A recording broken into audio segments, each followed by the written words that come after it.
Now I'd like to introduce our speaker. This is Paul Rama. He continually seeks ways to improve learning through technology. His particular research interests include computer-assigned language learning, virtual worlds, and emerging media and game studies. He has published and presented on the use of virtual worlds as environments for language development, esports, and emerging media and technology for teaching and learning. So, I'd like to add that he is a BYU-Hawaii alumnus. And BYU-Hawaii alumnus, and he married one of our smartest English majors graduates. So. Oh yeah. The best decision I ever made. You know, she's amazing.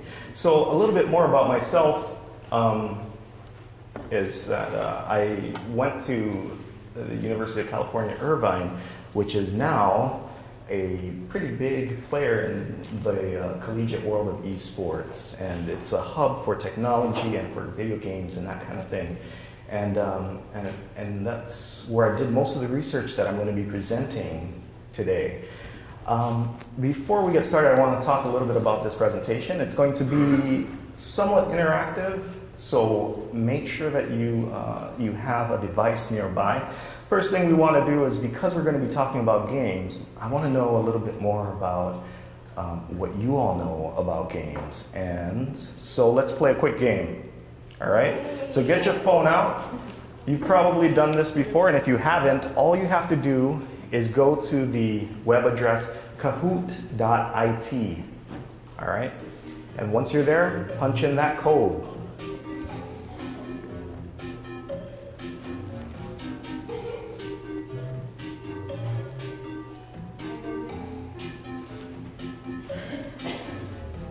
So kahoot.it and punch in your code. Let's see who's going to be first in the room here. Wow. There we go. Naughty nicknames beware. All right.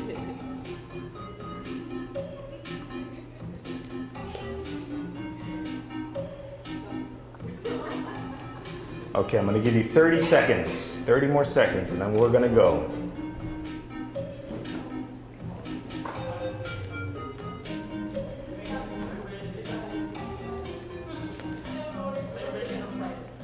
You got 15 seconds.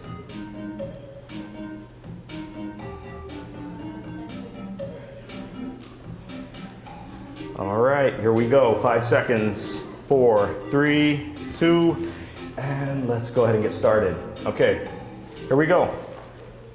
You ready? Name that game.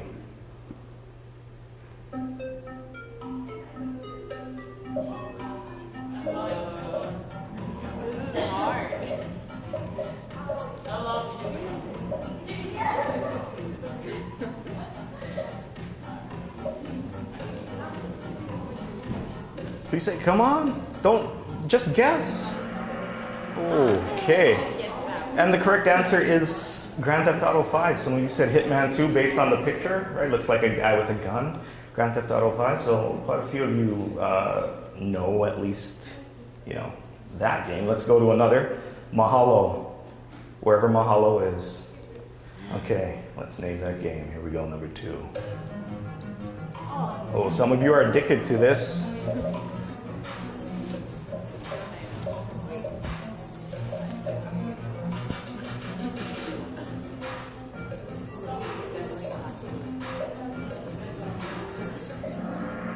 Farmville. Yep, Farmville. So we did a little better. I knew we'd do a little better with the mobile games, right? We got a couple more here. Alex jumps into the lead. Mahalo.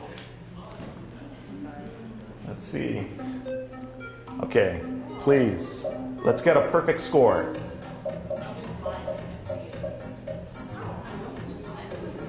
we go.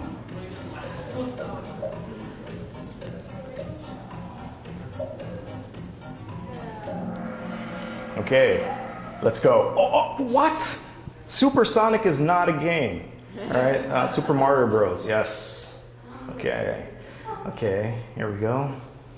Got a few more here. You really know what you're talking about if you know this game.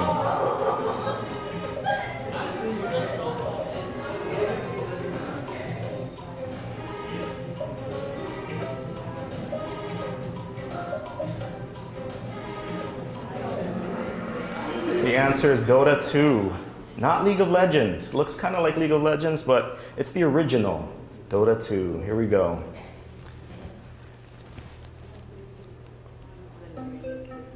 Oh, now maybe Brother Allred will be able to get this one. No?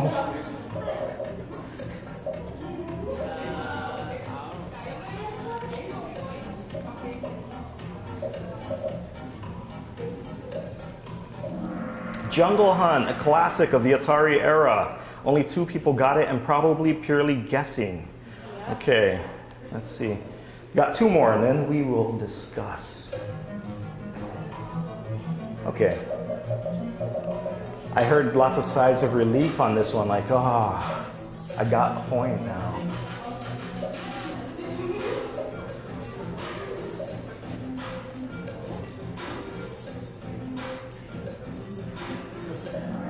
Candy Crush Saga, let's see. Yep, again, the mobile game, it's what gets it. Okay, last chance to claim glory.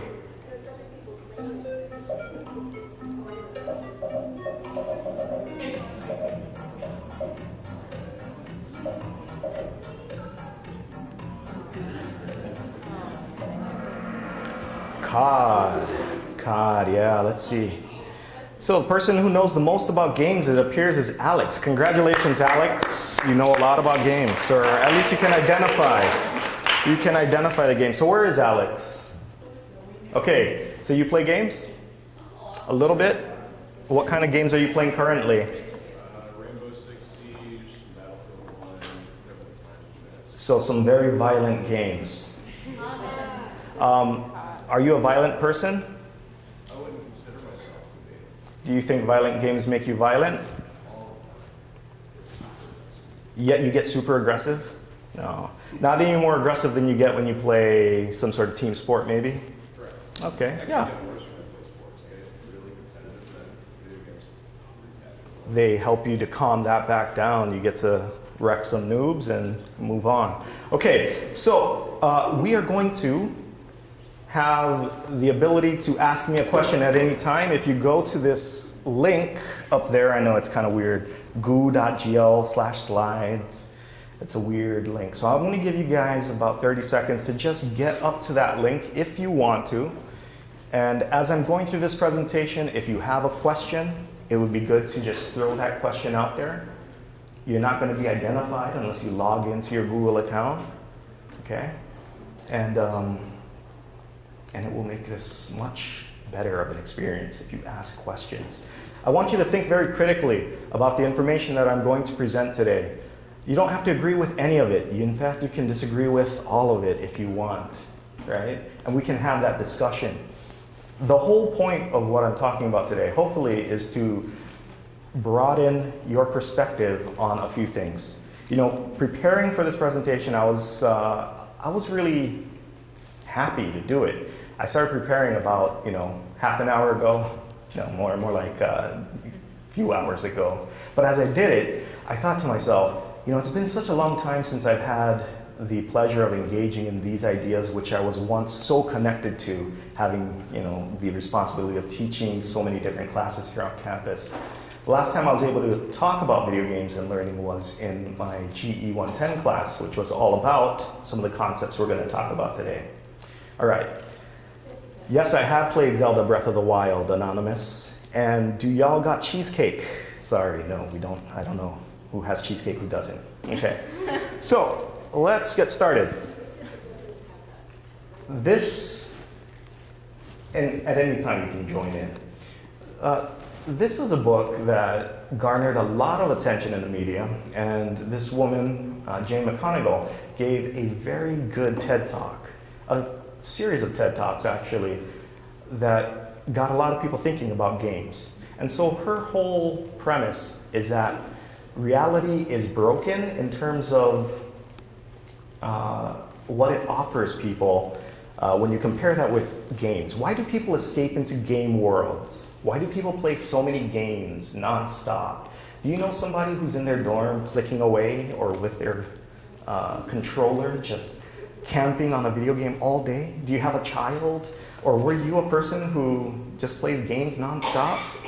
Why are people going into the games? Well, she says it's because reality is broken in different ways. Games offer so much more in different ways than what reality has to offer. So the question here is, she has these 14 fixes. I'm trying to see what I have here. This is one of her fixes. She says that when you compare games with reality, reality is too easy. It's too easy. Games offer us more of a challenge, lots of optional things. Think of a game that you played that was difficult. Think about some of those extra things you went to get 100% completion maybe. Or Angry Birds, you got 1 star on a level, and you're just sitting, okay, I just gotta use this one bird's power to the fullest, and then I can get 3 stars or whatever it is. All right. Games give you much more than just what the end result is what she's saying. There's the journey along the way, and the process is enjoyable when you compare it with reality. Here are some other ideas that she puts out there. That reality is, and I'm sorry, I can't see what I have here, so I have to turn. Games give more satisfying types of work. They make you part of something that's bigger, more epic. Reality is depressing compared to games where they are actually more uplifting and full of hope. Now, we don't have a whole semester to discuss and debate all of these like we would have in my other classes, but these are really big ideas and big claims that she's making, all right? Her argumentation is very well done in the book, and it's worth thinking about. How can we make reality benefit from the same types of principles that are found in games that make them so enticing? Right? So the question is, so what? What about all of this stuff that she's saying? Who cares? It's just a game, right? So I want you, for a minute, to just turn to the person next to you and answer this question, or ask different questions about games and reality.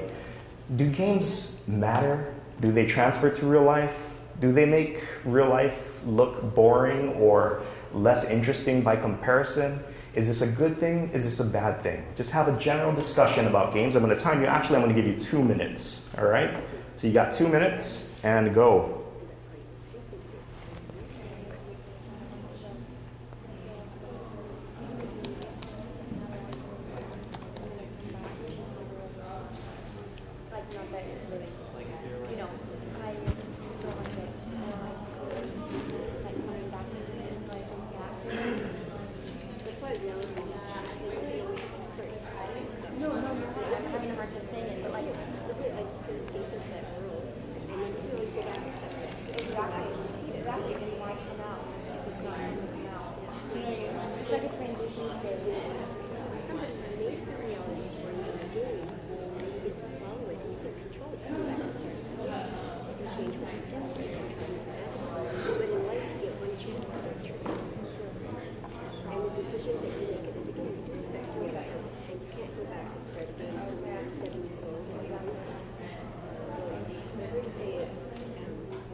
Yeah, I hope so. It's a good topic.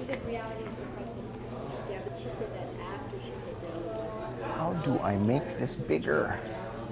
And then she said that the reality is depressing because you come down to the game. Okay, this is real life. I still have to go to the bathroom. I still have to brush my teeth. I still have to deal with that. I still have to take class. I have to wash my clothes. Yeah. I have to fix my shoe. I have to fix the shoe. Yeah.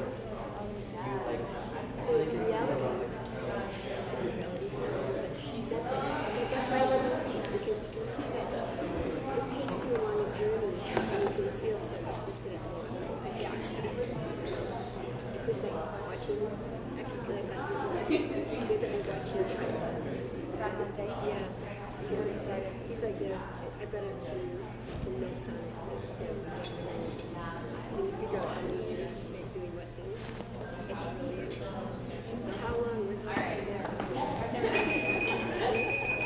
Okay, time's up.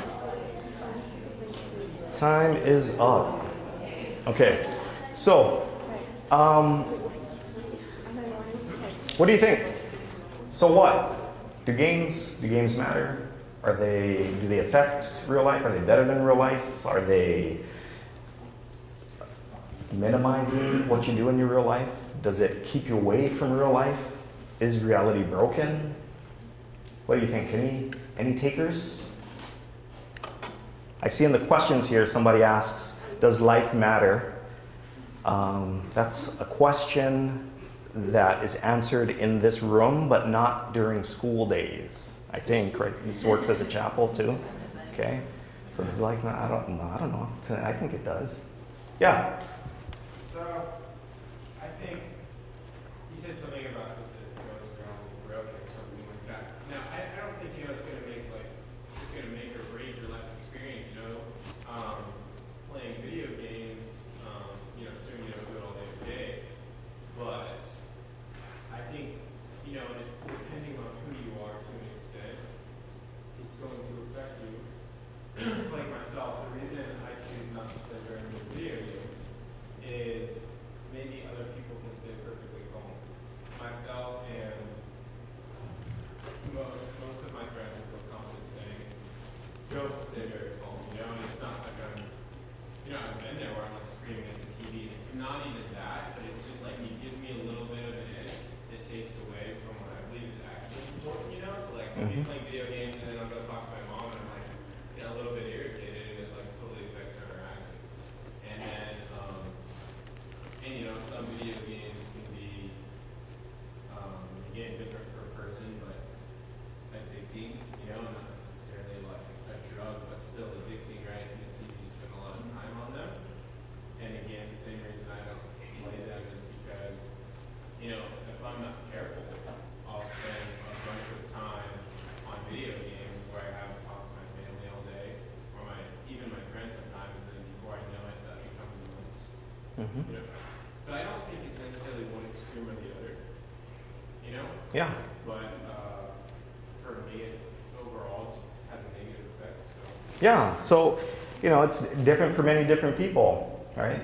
It can be positive for some people. It can have maybe a negative effect for some people. And I don't think that Jane McConigal is actually saying things in the extreme. We have these sayings of reality is broken and these really stark contrasts between what she claims is great about games and what is not so great about real life. But I think it's more to get your attention and to start to think about in what ways, right? In what ways can we, let's see here. I can't, this thing is still up here. Let's get this off. Okay, so, in what ways can applying game-like qualities improve your regular life? I think about when I walk on the street, walk on the sidewalk or whatever, in my mind I'm playing a game sometimes, right? I don't want to step on this line on the sidewalk. I don't want to step on this crack. Or sometimes I might make it more complex. I imagine a crisscross going in between each square and saying, okay, I'm not going to step on these. Right? Just something to pass time, to have a little bit more fun, to make the walk a little more enjoyable. Think about different examples of game-like things that help you to either pass time or find joy in any other sorts of activities that you do. Right? So let's move on to games and learning. So we talked a little bit about games in society just now. There's a lot more to talk about, of course. I mean, there's violence, there's addiction, there's also all the positive aspects that are mentioned in her work and others. But now I want to focus in on the learning in games, right? And for talking about learning, you need to have a theoretical framework. This is an honors colloquium, so most of you probably want to go to grad school or to go to some advanced degree of some kind. And all of you, at some point or another, are going to have to explore different theoretical frameworks through which you interpret information, right? And understand a concept, understand any natural phenomena in the world. And so with games and learning, some of the theoretical frameworks that inform this type of, this strand of inquiry is situated cognition theories of learning. And this is the idea that learning and doing are inseparably connected, that you truly get to learn something through some embodied experience, and that embodied experience can be either physical or virtual, right? So I can learn how to fix a certain piece in an engine through a simulation, but that embodied experience, though virtual, helps me to see what's going on there, and it helps me to visualize that. There's more to these than I'm going to give you, but these are just a taste of what these theories are about. Next, we have discourse with a big D and discourse with a small d. And so this is a concept that was coined by famous video games and learning figure, James G. And big D discourse is basically the way that you are, the ways of being. So right now I am in the role and identity toolkit of being an academic. I'm speaking with words I would normally not use with just people on the street and that I go to every day and hang out, online and different things like that. So I am enacting a certain type of discourse. And the utterances that I speak, the things that I say, all pool into this big D discourse. So all of the small stuff is a part of this academic discourse. Next we have affordances. So affordances is basically another way of saying opportunities for learning. So the conditions wherein it is possible to learn something. This is what an affordance is. Okay, so as I'm mentioning all of these different theoretical frameworks, these ideas of how we learn, I want you to think about how those apply to games and how those apply to what you're learning in school. And if there's a disconnect between the way you learn a concept in a game and the way you learn a concept in school, which one sticks with you more maybe in certain instances? Which one has a more enriching experience for you? Okay. The other thing, we have the idea of communities of practice, right? And so this is where you have expert mentors that help you to assimilate into any sort of community. So if you were involved in a group that was really interested in tuning cars, for example, right?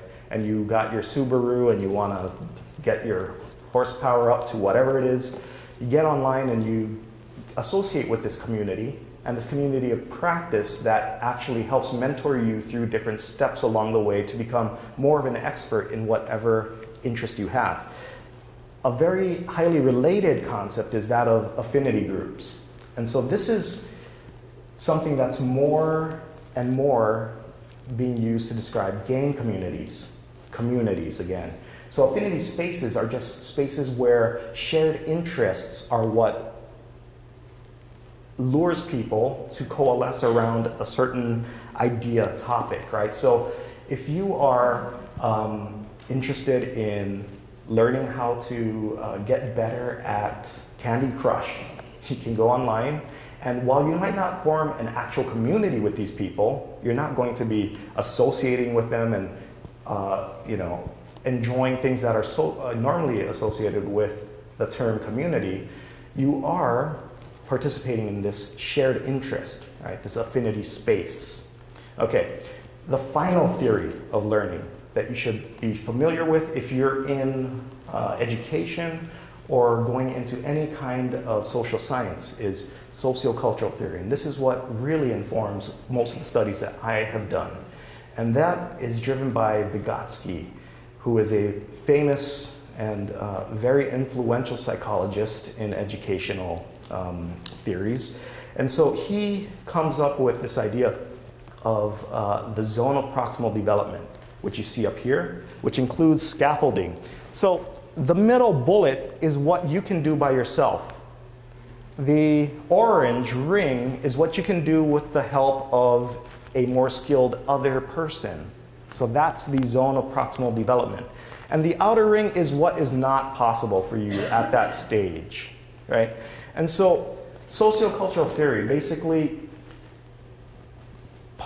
the idea is that a person learns through the social context and their interaction within that context and with the tools, i.e. the semiotic things that exist within that context that carry meaning, right? So semiotics would just be any symbol, any artifact that carries meaning. So all of those things within a context influence the type of learning outcomes that you have.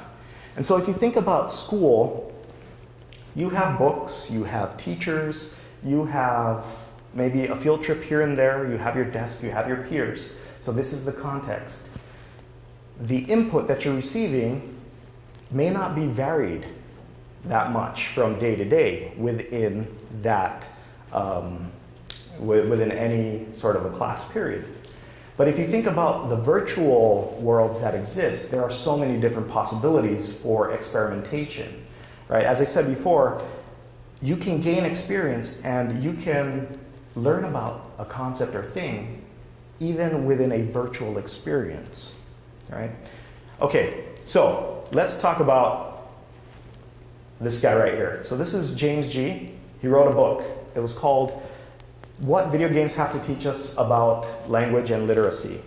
And he argues in his book that there are 36 principles embedded in good games, 36 principles of learning that are embedded in good games that don't necessarily exist in abundance in traditional schooling.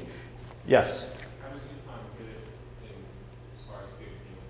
So good games are those that exhibit the qualities that he's talking about, that have some mixture of the 36 principles. And so some of those principles are design, probing, discovery, activity, and I can't remember all 36 of them. But if you have a mix of these 36 different learning principles that are, thought to be ideal for someone to learn a concept, then you'll have a good type of game that teaches you something.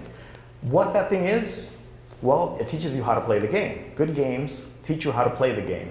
Because if you don't play the game, you're not going to want to stick with the game and it will get bad reviews. Good games get played. And to get played, you have to know how to play them, right? Okay, so what do they have to teach us about learning and literacy? So G says that there are 36 learning principles. And I thought to myself, really? 36? That's a lot.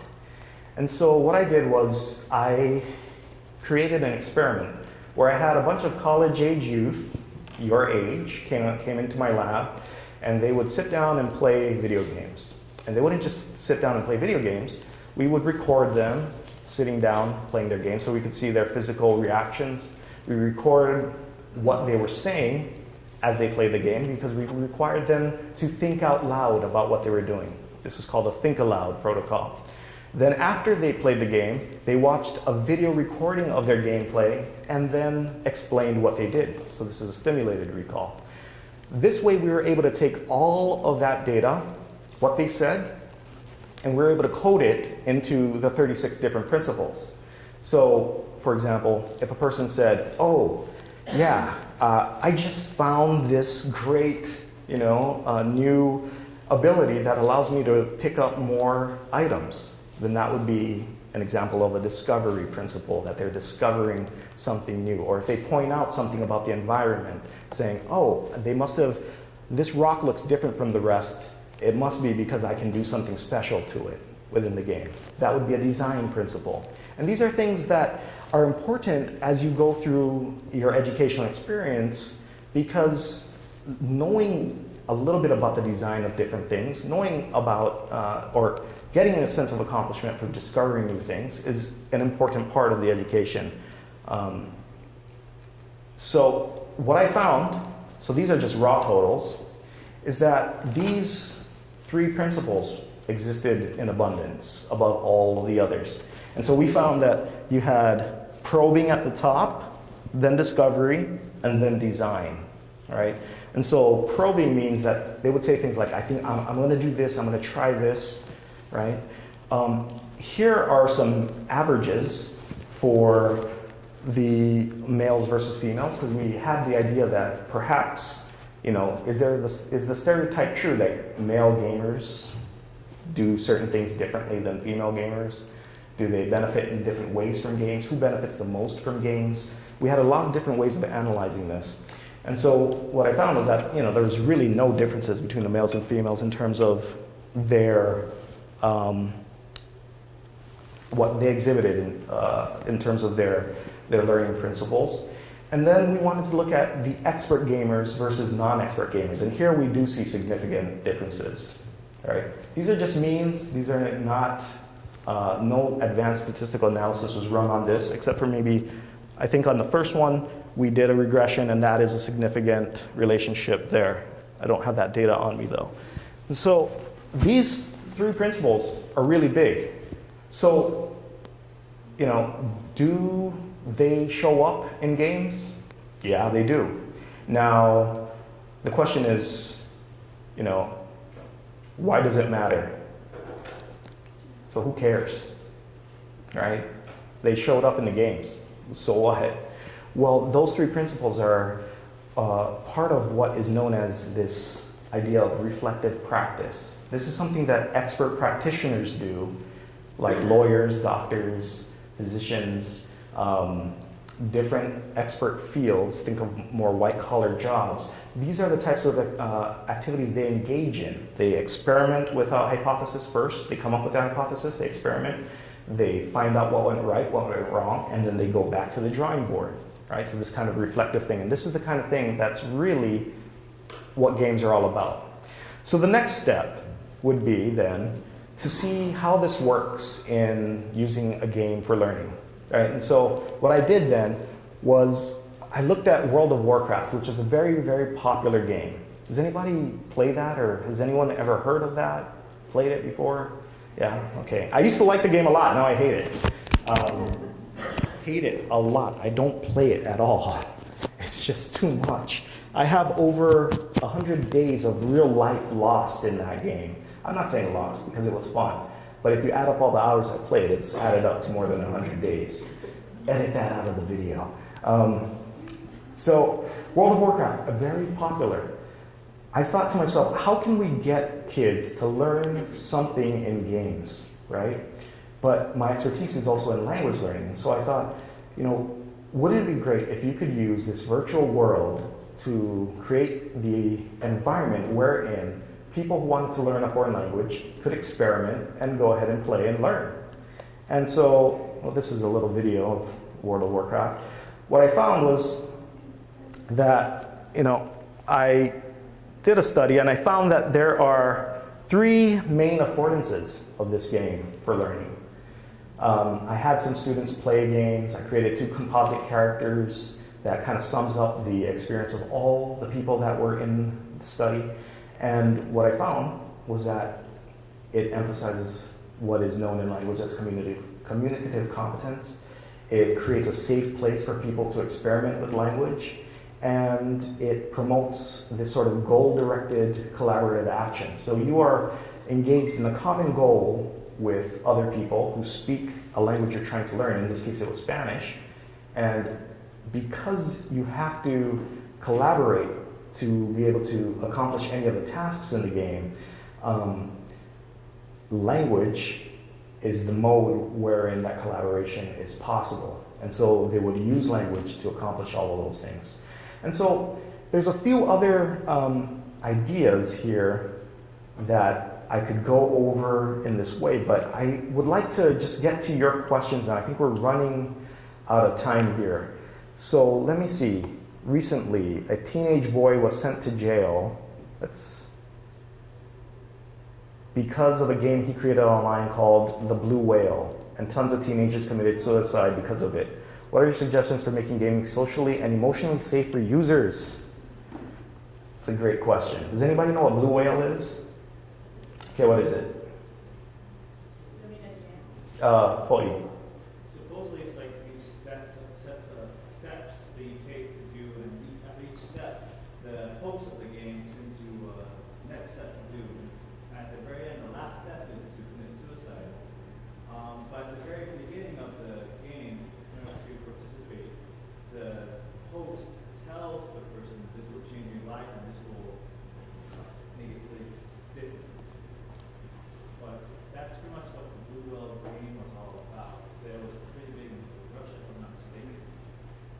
Yeah, so a lot of Russian teenagers committed suicide playing this game. You would get involved more and more. The host of the game would ask you to do certain different things in the real world, and you'd go and do them, and then you'd become more and more tight within his chosen group, and then eventually he'd say, okay, now here's the final thing, you gotta kill yourself. And some people would be like, what? And some people were able to get out of it, but others went through with that action. And so the question is, let's see, what are your suggestions for making gaming socially and emotionally safe for users? That's a tough question. What would I do to make them socially and emotionally safe for users? Well, the gaming industry has actually come out and they preemptively jumped in front of something that was going to go down within the States to ban violent games or games that have mature content from being sold to anyone. And so they went out and created this ESRB rating board system. That still doesn't stop kids from getting their hands on kind of the more violent games. But this game here is different than the types of games that I'm talking about that have more of this, collaborative kind of goal-oriented play. This game is very different. I'd have to think a lot more about this question and this game to come up with something that's more meaningful as an answer to that. Anybody have an answer for that? Yeah.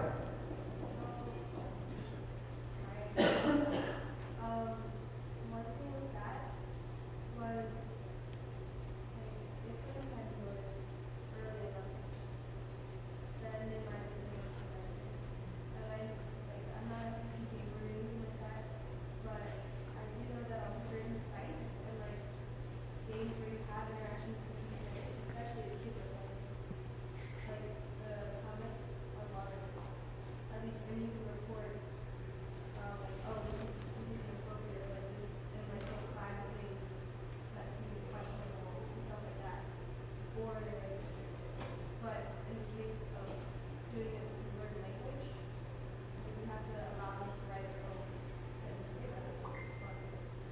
But one of the safeguards would probably be the monitoring that gaming sites and gaming companies do to ensure that their players understand. Yeah,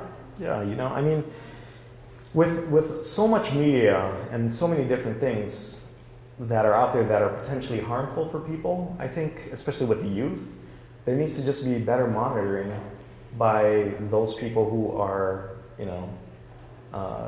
caretakers for those youth. Another question here. There was a kid who skipped his senior prom to play League of Legends. Do you think he is making more memories in the game than all the memories he could make at the prom? Okay, so that's a personal question there, that do I think he is making more memories in the game than all the memories he could make at the prom? I would say he lost out on a great experience. I love my prom. I'm sure you all loved your own proms.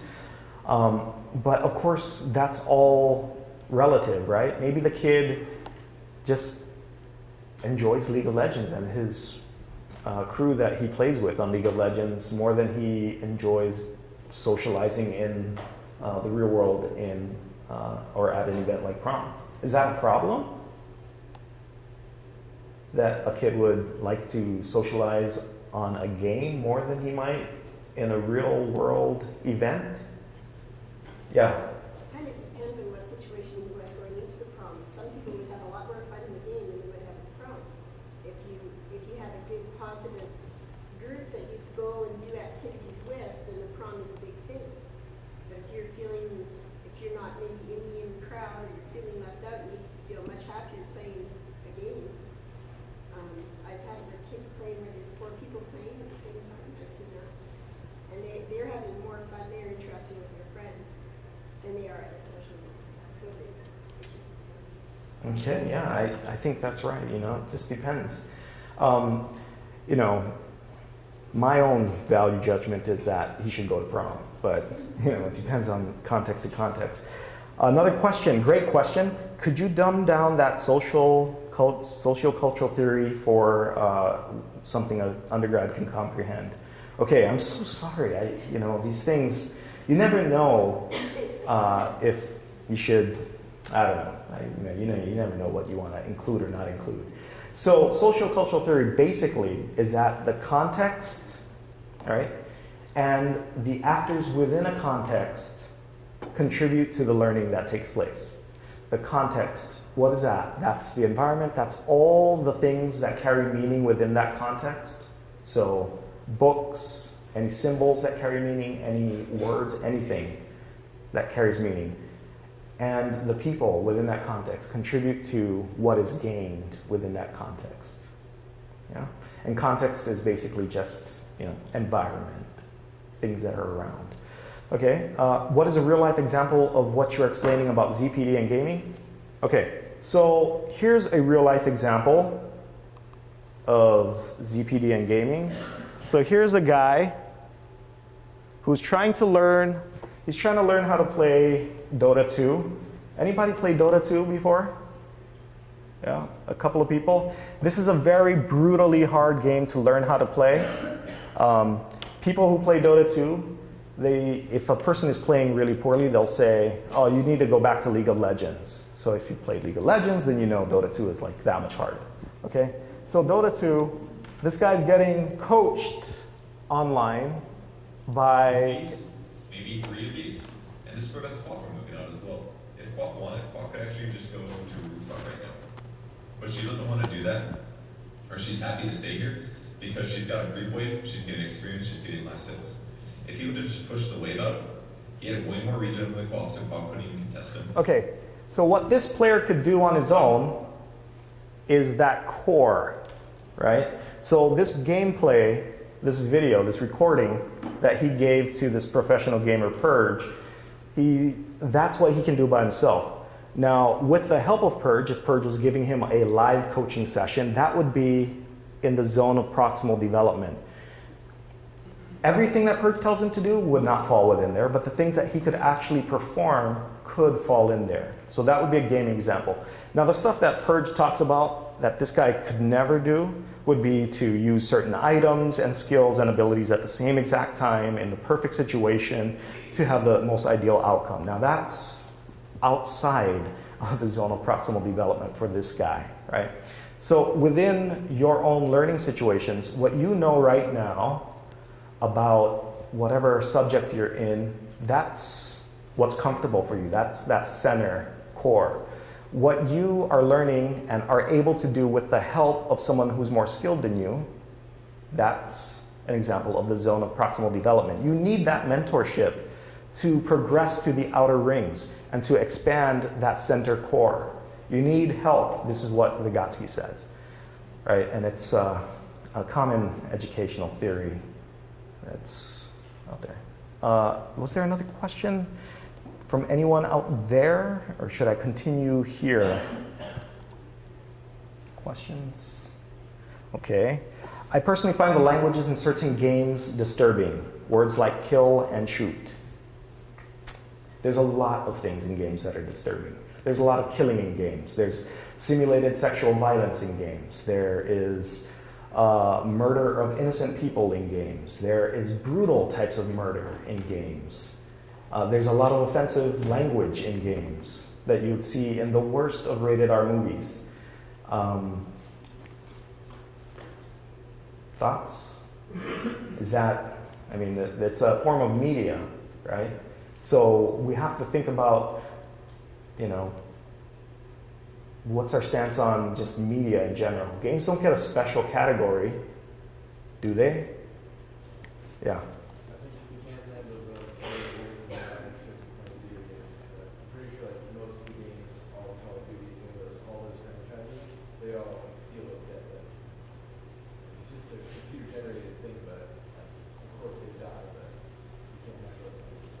Yeah, but the computer-generated thing is becoming more and more lifelike. And so isn't it worse because you're enacting violence on screen, and that kind of repetition, doesn't that make you want to enact that kind of violence in real life? Maybe you need to get rid of their frustrations from the game as opposed to reading real life. That's one thing that people have said, yeah. Yeah. When children were little, we used to play games like cops and robbers and things like that. They thought that was too violent. Where those games, you just go, oh, I'm going to start a game, and everybody appears new. Well, it doesn't happen like that in real life. And when we did our little talk here, we said that the girl that presented the thing about video games or reality was easy, video games was, but then she's coming back to reality was depressing. So I said that's a kind of a conflict there. So reality is really very hard. You can create, you go into this world to escape from the hard reality of your life, and you come back and go, and back in the real world, I still have to brush my teeth and make my breakfast, study and get up or whatever. Like you have to be in the real world. And when you do stuff like this, it gives you an unreal expectation of what will happen in real life. Because that's not a big deal, so I blew it up and just go shoot a fire and just do the game and fix it next time. It's a distorted reality. You know, there's so much, if you were able to hear this answer, there's so much in what she said that we could talk about for a long time. That's of great value. But I think one of the last things that she closed with was that games can kind of give you a warped or a distorted sense of reality, right? And I think that's something that a lot of people would agree with. But I don't know that games carry a specific special category. This is another thing that I hope you consider as you think about games versus other sorts of media. You know, you watch TV, and that has a different reality than what is happening, right? So I used to watch Saved by the Bell when I was a kid. We're like, man, high school on the mainland must be awesome. But that's not how high school on the mainland is. I don't know, maybe it is. Is it? You know, you got your lockers and you got like AC Slater coming down. I don't know. You guys don't even know Saved by the Bell. That's yeah, a little bit. Yeah, and so, you know, that's one thing. But you think about other issues in media nowadays. Internet pornography is rampant, right? That got Brother Allred to come and jolt. You see that? So that's rampant, and that's creating a distorted sense of what relations within marriage should be, right? And that can cause big problems. That is actually causing a lot of problems. These expectations that are not real, right? And abusive relationships because of the consumption of these sorts of distorted media representations of something that is very different in reality, yeah. But there is a difference between like the standard pornography and interactive pornography. And so I think that's the difference that some people pointed out is that this is interactive. And so there is pornography now available to where even like cartoon forms to where you like, I don't know, you've ever seen those little commercials pop up on your Facebook where it's like, what would you do next? It's like trying to get you to like interact with some forward like thing. But like that, like people like get involved in that in a different way than the way that you would if you're just watching it. Yeah, well, so that's a great argument that's always made about games, right? That it's interactive, you are enacting something. I even said earlier in my discussion with all that boring theory stuff, was that, you know, in situated cognition theories of learning, you know, learning comes through doing, and the embodied action that you take, whether virtual or real, carries a certain amount of learning potential within it, right? And so if you are enacting violence, then you're learning how to do a certain thing. The Army actually created a game in 2002, I think it was, called America's Army. I think that's what it was called. I even downloaded the game. It's a really good game. But it was a first-person shooter where you took the role of an Army corpsman, and before you got guns, you had to go through all the training, and you had to be really responsible and stuff. But once you got the guns, you go out and you do Army stuff, right? You shoot stuff.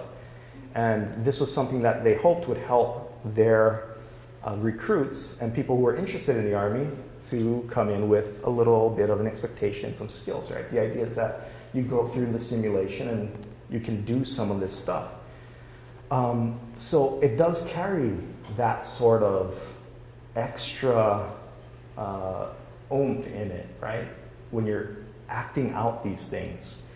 But again, some people say games make you more violent because you're acting in a violent way in the games. Well, they measured the type of response and elevated arousal states of kids who played games versus kids who pretend to be Superman or whatever, and it's about the same, right? So acting in a certain way, pretending to be a certain thing, has a real effect on actually what you are doing, what you're learning, right? So if we look towards trying to move games into a positive, to create positive outcomes for us, for example, learning language, you can see that there's some things you can do that are pretty effective. But of course, with a lot of media and games included, there are some kind of negative things that could result from being involved in these virtual worlds. Yeah?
Yeah.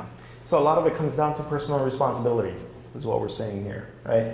But again, I mean, we can say that everything comes down to personal responsibility, but the reason why we have these debates and these talks is to see if we can come to an understanding of what is perhaps a best practices, right? Or a better way to engage with certain material.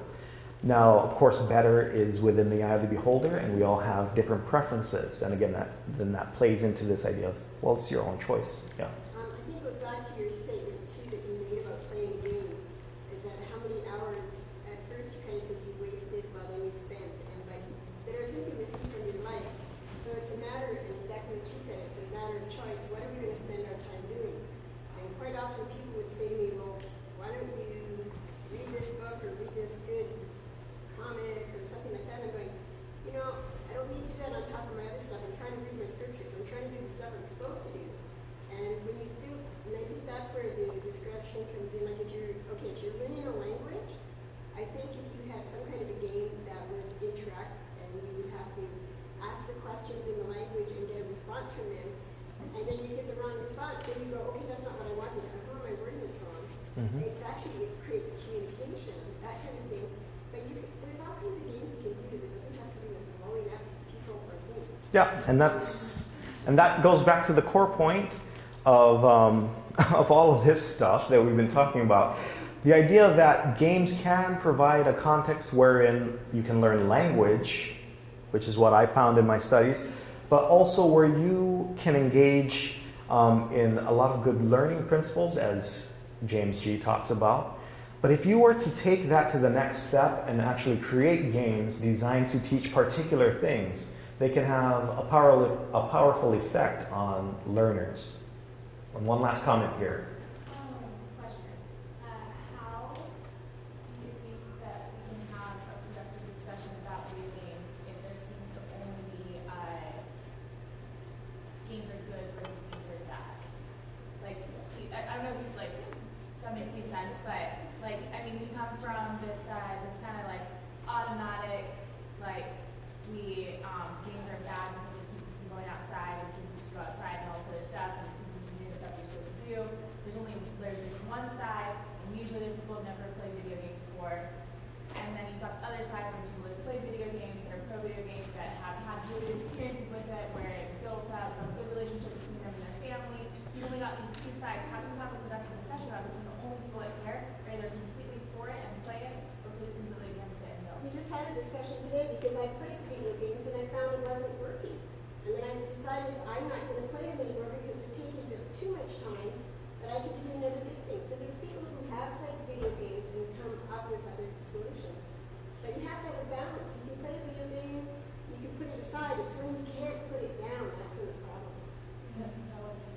Well, I think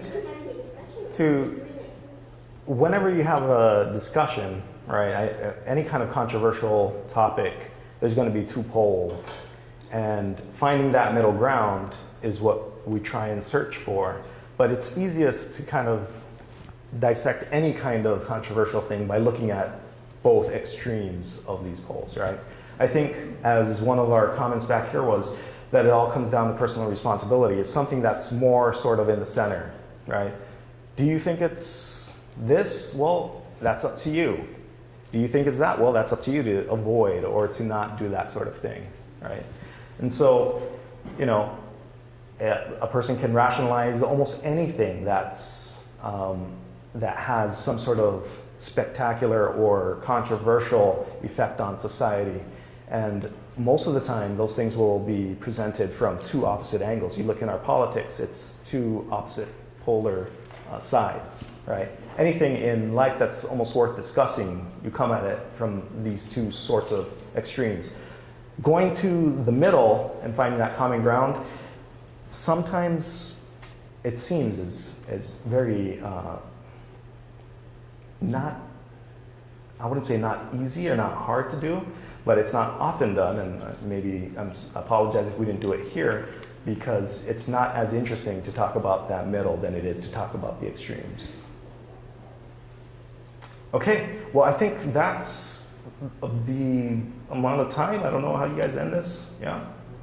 Okay, I'll see you all around.